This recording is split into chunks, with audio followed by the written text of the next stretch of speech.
There's been a lot of discussion of the Patriot Act, and we're told basically that we wouldn't be able to capture these terrorists if we didn't give up some of our liberties, if we didn't give up some of the Fourth Amendment and allow it to be easier for the police to come into our homes.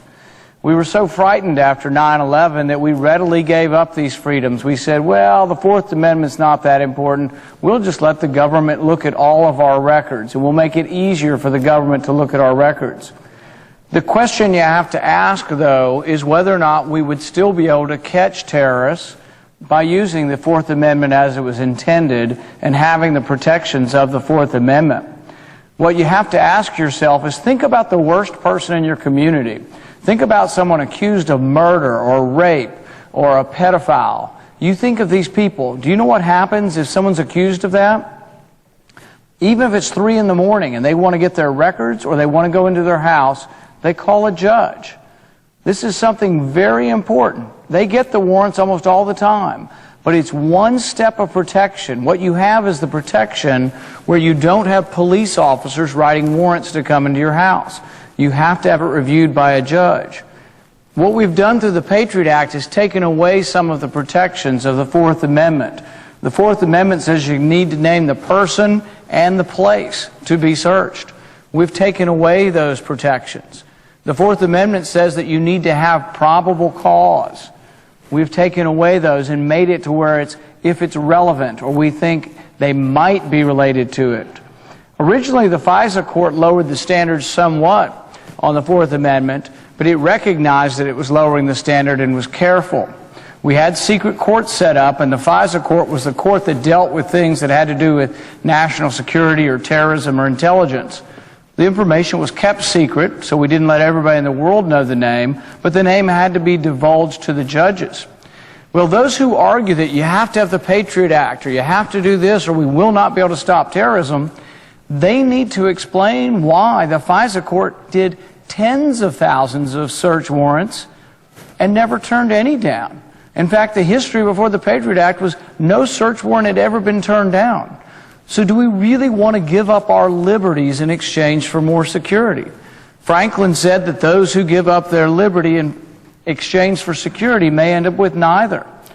Right now, if you have a Visa bill that's over $5,000 and you choose to pay for it over the phone, which is a wire transfer, the government is probably looking at your Visa bill. They don't have to show probable cause, and they don't have to have a judge's warrant. And this does apply to U.S. citizens. Often they'll tell you, oh, it's only foreign terrorists we're looking at. They want you to feel good about allowing this spying. But this spying is going on by the tens of thousands and even by the millions. With regard to these suspicious activity reports, we've done over 4 million of them in the last 10 years. We're now doing over 1 million a year. These suspicious activity reports, all the trigger is, you don't have to have anything to do with terrorism. The trigger is just that you have over $5,000 that you've transferred by bank account. Now you say, well, the courts have decided that your bank records aren't private. Well, the hell they aren't. They should be private. My Visa records, if you look at my Visa records, you can tell whether I go to the doctor, what kind of doctor I go to.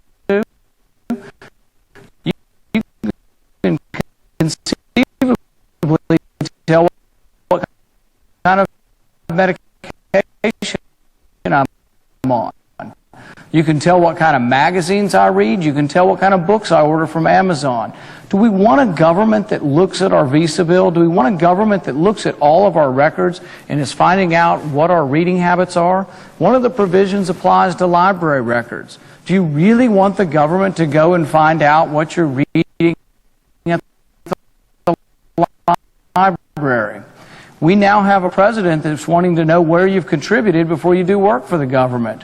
Do we really want that kind of all-encompassing government that is looking at every record from top to bottom and invading our privacy? There's another aspect of this called national security letters. These are basically warrants that are written by FBI agents. No judge reviews them. This is specifically what James Otis was worried about when he talked about general warrants that weren't specifying the person or the place and that were written by police officers. And this is a problem because really we depend on the checks and balances in our society. We never want to give all of the authority to either one group of Congress or to the president or to police or judges. We have checks and balances to approve, to try to prevent abuse. Now some have said, well, if you have nothing to hide, why do you care? Well, the thing is that it will not always be angels that are in charge of government. You have rules because you want to prevent the day that may occur when you get someone who takes over your government through elected office or otherwise, who really is intent on using the tools of government to pry into your affairs, to snoop on what you're doing, to punish you for your political or religious beliefs. That's why we don't ever want to let the law become so expansive. But the thing is, you have to realize that you can still get terrorists. We get rapists and murderers every day by calling a judge. That's what I'm asking for. I'm asking that we go through and obey the Fourth Amendment. Many conservatives have argued that, well, they love the Second Amendment. Some liberals say, well, they love and will protect the First Amendment. But you know what? If you don't protect the entire Bill of Rights, you're not going to have any of it. If you want to protect your right to own a gun, you need to protect your gun records from the government looking at your gun records and finding out whether you've been buying a gun at a gun show. You need to protect your privacy. If you want to protect the First Amendment, you've got to have the Fourth Amendment. In fact, we specifically had to go back there. The original Patriot Act said that you couldn't even consult with your attorney. You couldn't even tell your attorney. You were gagged from telling your attorney. Even now, though, you say, why? I don't know if they've investigated me. You know why? Because they tell your phone company, if they're looking at your phone records right now or your Visa records, it's against the law for Visa or the phone company to tell you that. It's hundreds of thousands of dollars of fines and jail time. It's 5 years in jail if your phone company tells you they've been spying on you. Now, some of this doesn't even require a letter from government. Some of it is done by the banks. The suspicious activity reports, we've simply told the bank, here, anybody that deals in cash, anybody that has over a $5,000 transfer, wire transfer, or who deals in large amounts of money, the bank it's incumbent upon the bank to spy on their customers now. This is a real problem, and I think that we need to have some argument and debate in our country over these things. Some want to have these things permanently. They want to permanently give up their Fourth Amendment protections, and I disagree strongly. Not only would I let these expire, but I think we really should sunset the entire Patriot Act and protect our liberties the way it was intended by our founding fathers. James Otis was an attorney in Boston, and he wrote about these things they called in those days writs of assistance. And these were general warrants. The king would write them, or actually they were written by soldiers here. They didn't name the person to be searched or the place, and they were used as a way to have the king have his way with the people and to bully the people. The idea of general warrants is what really sorely offended our founding fathers. That's why we got the Fourth Amendment. The Fourth Amendment was the product of a decade or more of James Otis arguing cases against the British government. But the question you have to ask yourself when thinking about these issues is, it's not so simple that you can just say, well, I'm either against terrorism or I'm going to let terrorists run wild and take over the country. You can be opposed to terrorists. We can go after terrorists. We can go after murderers and rapists and people who commit crimes, but we can do it with a process that protects the innocent. You know, we looked at, I think so far they say we've looked at 28 million electronic records. We've looked at 1,600,000 text messages, and we have 800,000 hours of audio. We have so much audio that they can't even listen to it all. 25% of what they've recorded of your phone conversations is not listened to because they don't even have time to listen to it. My point would be that we're eavesdropping on so many people that it could be that we are missing out and not targeting. It's just like the airports. Every one of you is being searched in the airport, and you're not terrorists, and you're no threat to our country. Why are we not looking for the people who would attack us and spending time on those people? Why do we not go to a judge and say, this person we suspect of dealing with this terrorist group, will you give us a warrant?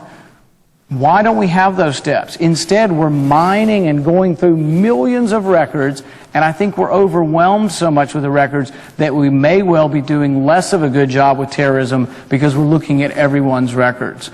But the bottom line is I don't want to live in a country where we give up our freedoms, our privacy.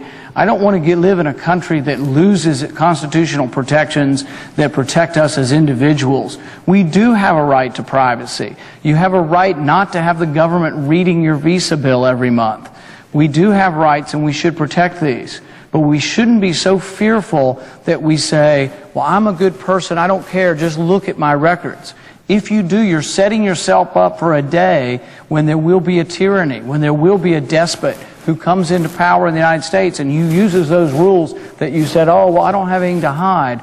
What happens when someone takes over who believes that your religion is to be combated, who believes that your political beliefs and your literature should be combated? What happens when that day comes? We cannot give up our liberty. If we give up our liberty and we trade it for security, we'll have neither. So I rise in opposition to the vote on cloture. I will be introducing amendments to the Patriot Act this week, and we will be having a real debate about how we can stop terrorism but also preserve freedom at the same time. Thank you.